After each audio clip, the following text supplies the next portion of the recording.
I recently had a chance of reading Rich Dad Poor Dad once again, just because I wanted some clarity on a few concepts on the tax elements that he had talked about, and then the cash flow quadrants, as well as his take on assets and liabilities, because I seem to remember he had a pretty cool definition for them that I just wanted to keep top of mind as I keep trying to organize my financial thought or to build this whole financial life that I want to have. So I decided to just read through the book once again. But as I was reading through it, Rich Dad Poor Dad has this way of inspiring you and giving you this whole look into what you could do to better your finances in a way that yes, first of all, inspires you, but it kind of reveals like what you didn't know or what you think you didn't know, something like that. There is this whole secretive element that you are finding out something new, of which, we all know these things, but he just did a very good job at writing the book.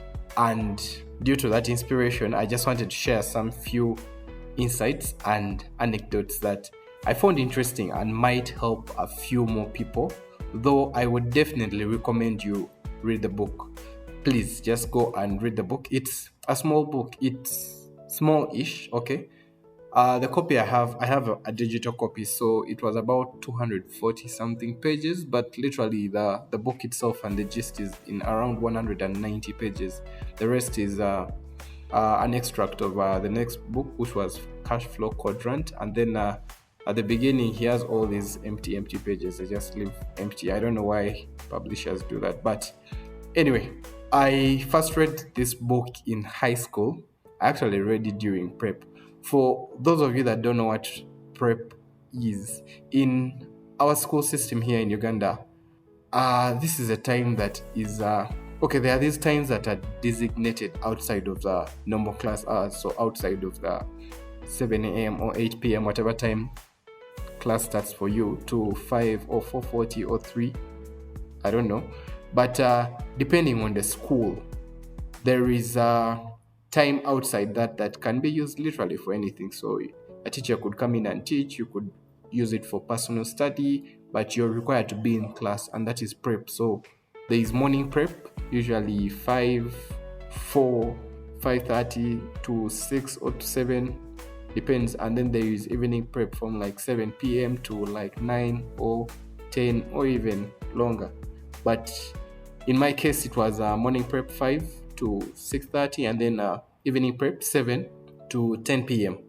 So for me, in my personal time during this prep time, I used to read books and novels because I was just that bad at anything that wasn't technical drawing. So I first read this back in 2018, and that's why I have just reread it since 2025, obviously.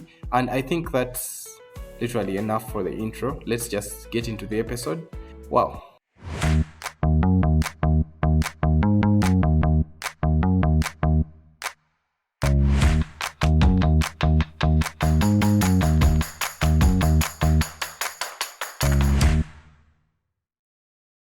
Hello, listeners. Welcome back to the 5 to 9 Joe podcast. I'm your host, Raymond, and today I am sharing a few notes from the book Rich Dad Poor Dad. I also have a quick clip from Robert Kiyosaki, who is the writer or the author of the book, and it's an extract from an interview he did a few years back. I'm going to credit and attach all the links to the original interview in the show notes.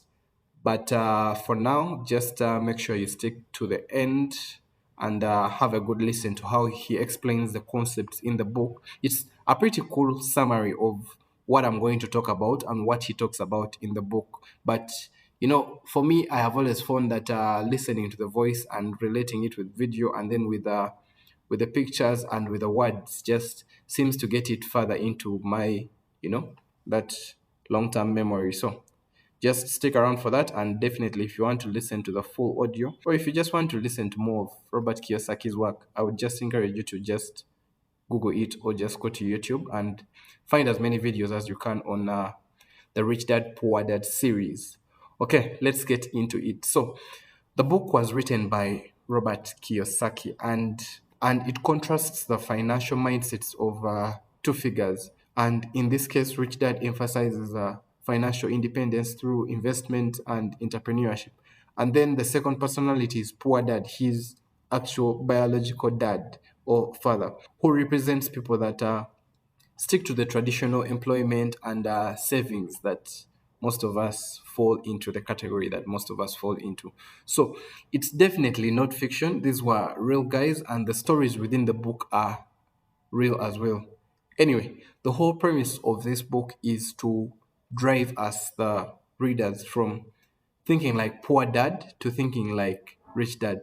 So not only is it a book about money, but it's also about shifting your mentality, which for me is a bonus. I think it would be so flat, like a textbook, if it didn't have this element. So he just describes that to succeed financially, you need to learn how money works. And then he goes through a lot of concepts like taxes, assets, liabilities, and then the cash flow, because unfortunately, we aren't taught these things in school. Like within the curriculum, schools only focus on the academic skills, but they don't teach you these fundamental life skills, or the financial literacy is what he calls it. Because there's actually a part in the book whereby he says someone could be educated, have degrees, and make lots of money, but he's financially illiterate, because that is something that is not taught in the systems that we have.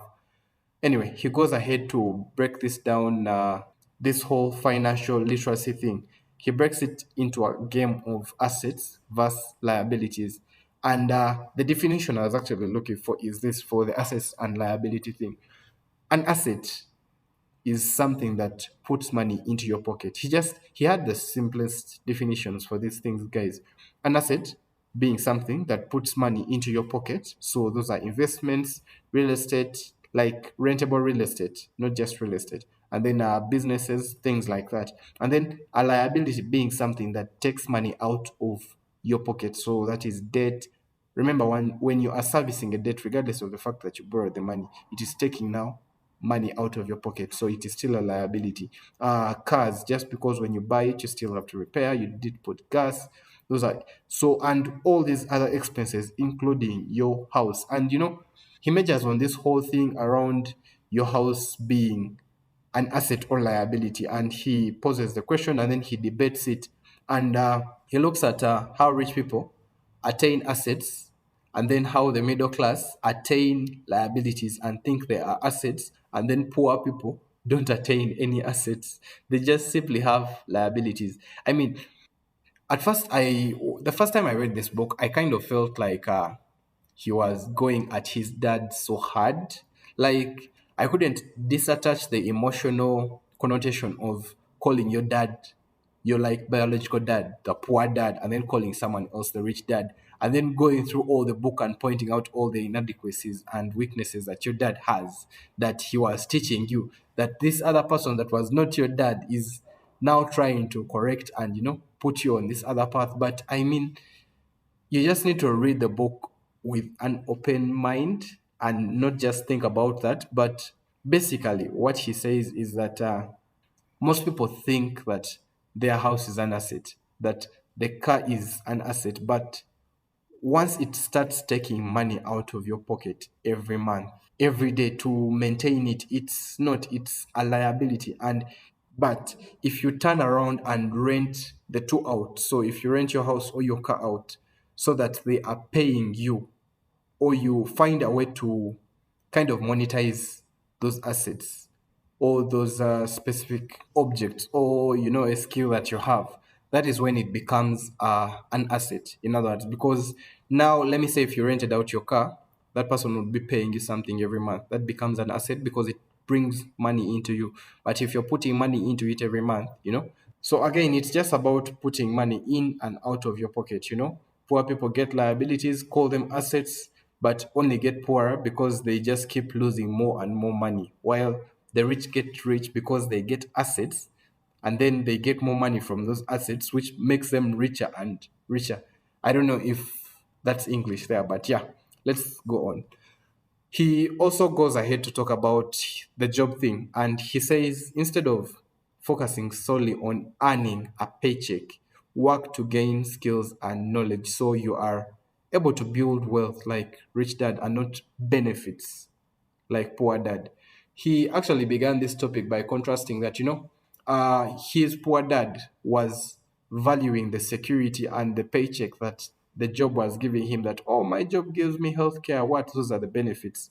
While his rich dad would only take a job if he was learning from it. So they had completely different priorities for doing something or getting into a contract or something like that. So it was just a mindset thing. But he tried to contrast that instead of focusing solely on earning a paycheck, work to gain skills and knowledge so that you are able to build wealth like Rich Dad and not benefits like Poor Dad, to value experience and education over the salary. So there is actually a point in the book where they go to work for Rich Dad and he is paying them nothing, like close to nothing.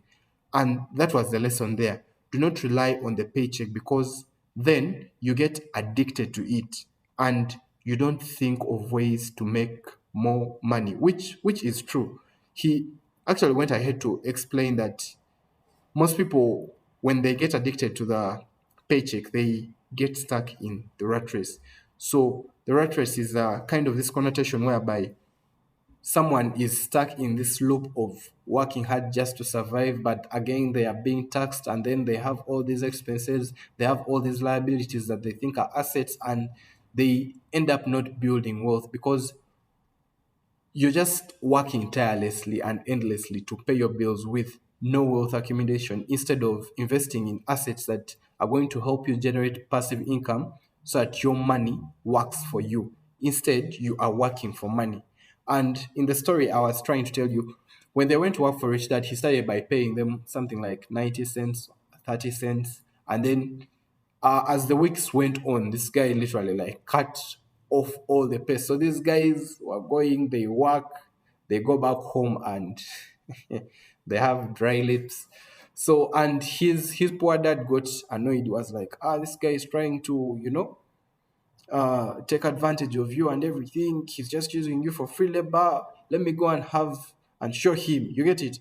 But the lesson he was teaching him is to not be addicted. And actually, after that, these guys came up with an idea to, rent out the magazines that they were selling at the store. And they found a way for their sisters, for Mike's sister, to actually run the business for them, as them they did other things. So you realize they actually got their money to work for them, because they would buy this from the store, they give it here, and then all the neighborhood kids would pay more to, and everything just worked out. And I think the best part about this book also, I'm going to come to that, but the second best part for me would be all the stories and how you can clearly see these are not fabricated. You get it? Like they are very possible stories. There are books you read and you can clearly see the story is far-fetched. There was a man, and those kind of stories. But this book just shows you that being intentional with training your kids can actually pan out this way if you're like very intentional. Anyway, another part I liked that really resonated with me, because I did fall prey to this, was how fear of failure limits the potential for so many people. So he actually had a chapter whereby he talked about a lot of things. He talked about fear, he talked about laziness, yeah, and all these bad habits and everything. And he just showed how all these things limit potential for so many people. And he just encouraged us to use, the mistakes as learning opportunities instead of seeing them as hurdles. And then if you were feeling lazy, he needed you to get a good reason why.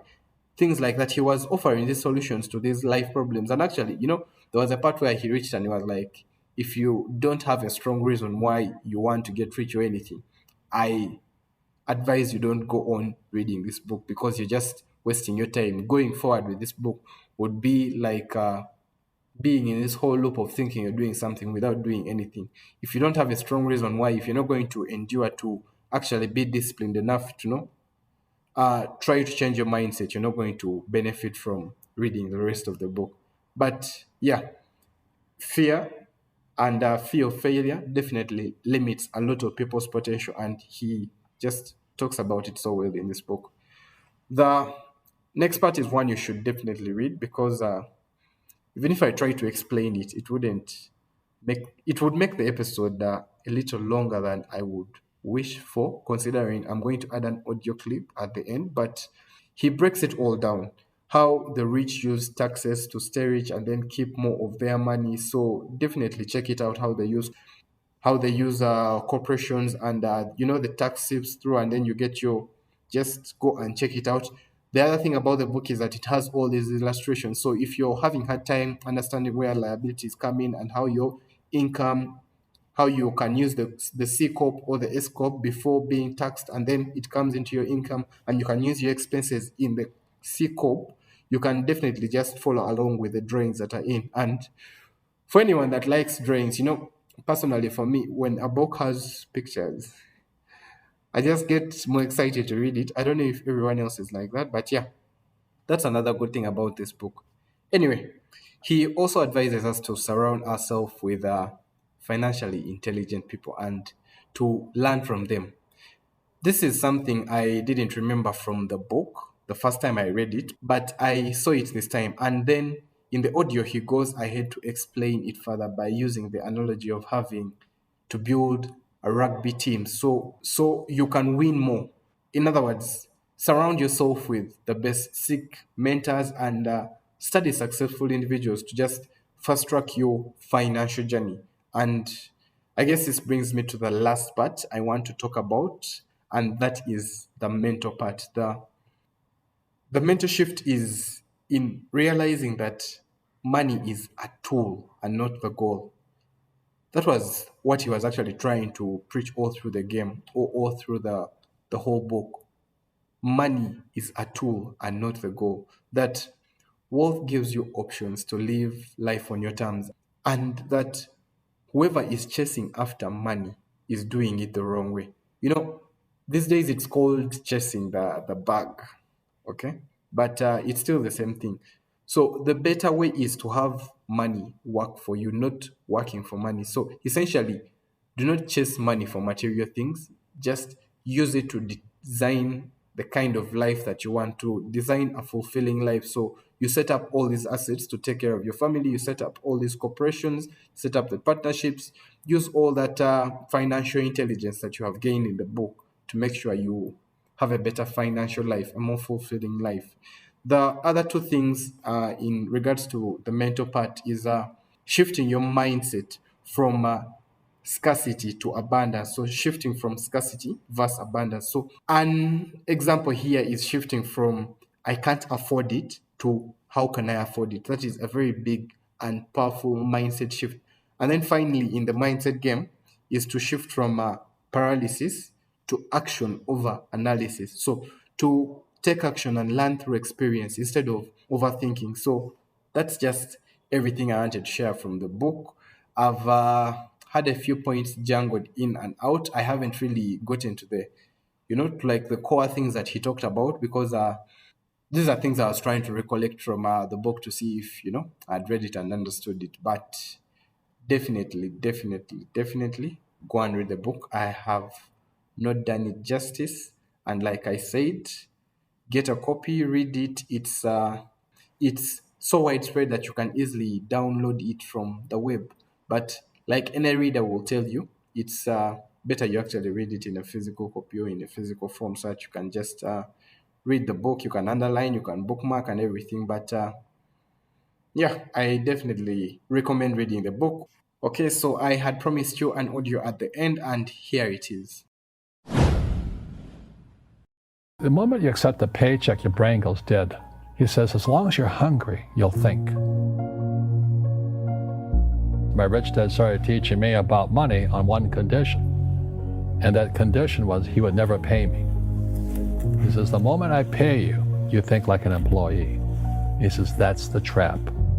Entrepreneurs work for free. And now I'm 9 years old, my head's going cracking in half. He says, you never want a paycheck. You understand that, kid? I said, okay, I got it. We all have fear. To be truthful, we all have fear. It's just how you deal with it. And, Einstein said, imagination is more important than knowledge. But knowledge empowers imagination. got to have the basic knowledge of taxes, debt, financial statements, and all that. If you don't want to learn it, I can't help you.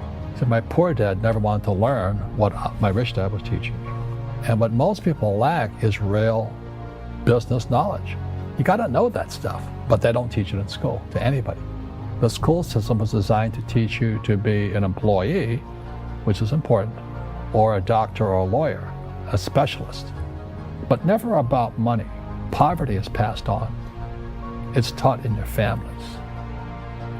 And middle class is taught in families. And so the people right now who are sitting at home, who are struggling financially or worried about money or unhappy, they may be making a lot of money, but unhappy with what they're doing, it was probably taught to you. Do the rich people cringe and say, don't tell them that, Rob? Yes. Don't tell people what you know. Right. Keep them poor. The poor will always be amongst us because it starts up here. It's in their words, but when they say I can't afford it or I can't do that, they become what they say. And I meet so many people, I can't afford it, you think I made of money? And my rich dad would say, that's why he's poor. Poor people say, I can't afford it, I can't do that, I don't have time. Because it's an escape. It's easy to say, I can't afford it. Oh, I'm too tired. Oh, I can't go to the gym. You know, when you could go to the gym, but no, I can't. Truth is, I'm just too lazy to go to the gym. But the thing is that we become creatures of our own habits. And until we break the habit, we don't change.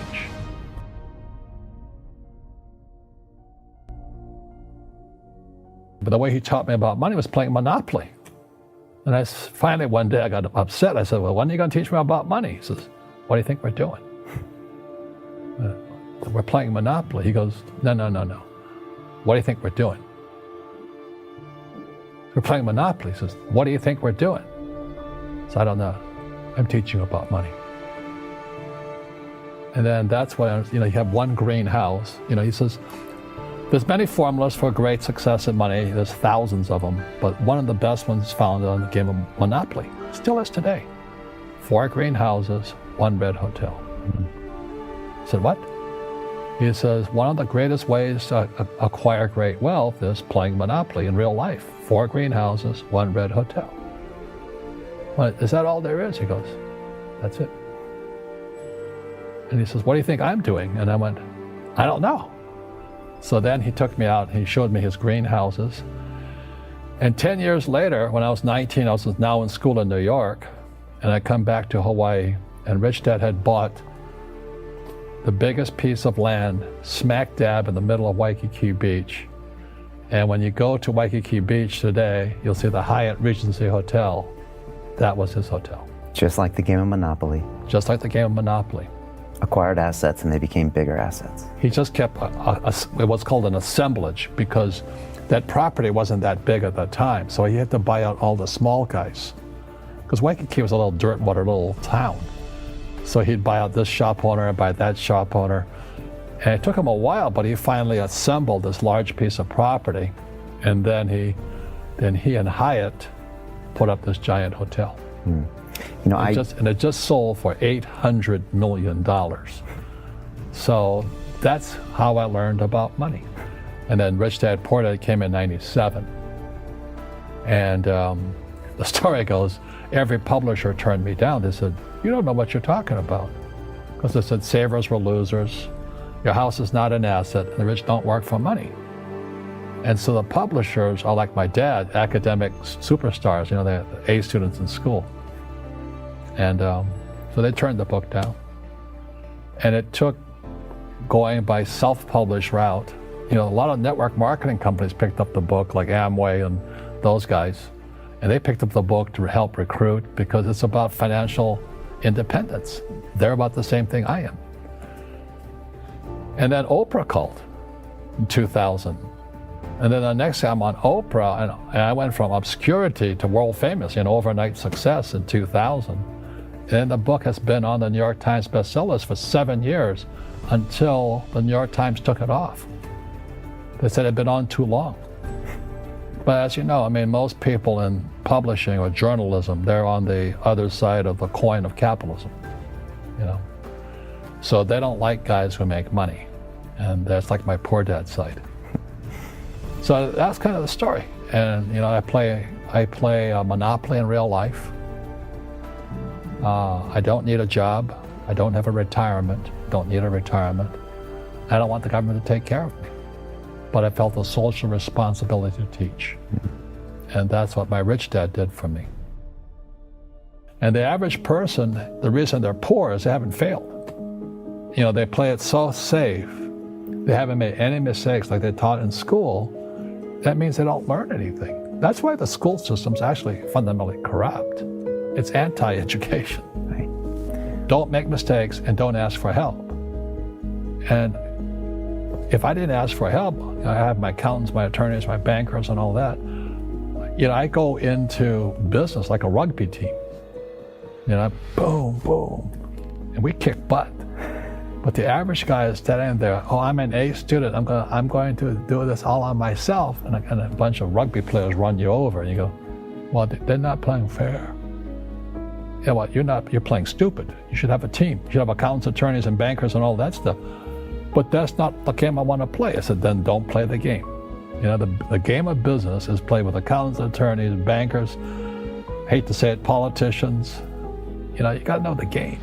So what I say to young people is, you find your game. So my game financially is business, number one. Second is real estate. And that's why I pay no taxes, legally.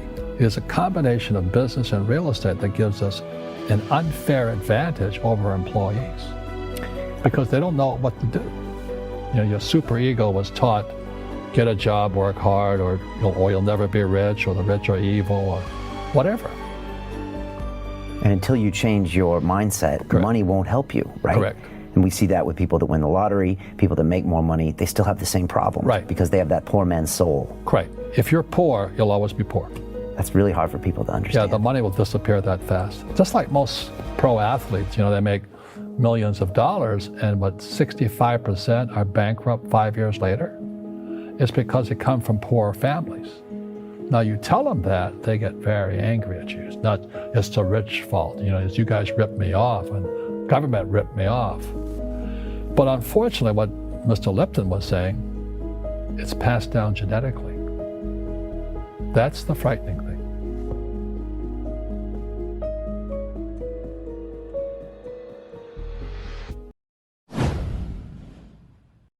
Alright, so that was my episode on Rich Dad Poor Dad. Kindly like the episode, follow and subscribe to the podcast, comment. We love to hear from you. I haven't really heard from anyone apart from on the Gmail, on mail. But yeah, I would like to see some comments flow in. Anyway, have a good day. Thank you for listening to this episode of the 5 to 9 Job. I'll see you in the next episode definitely. And bye-bye.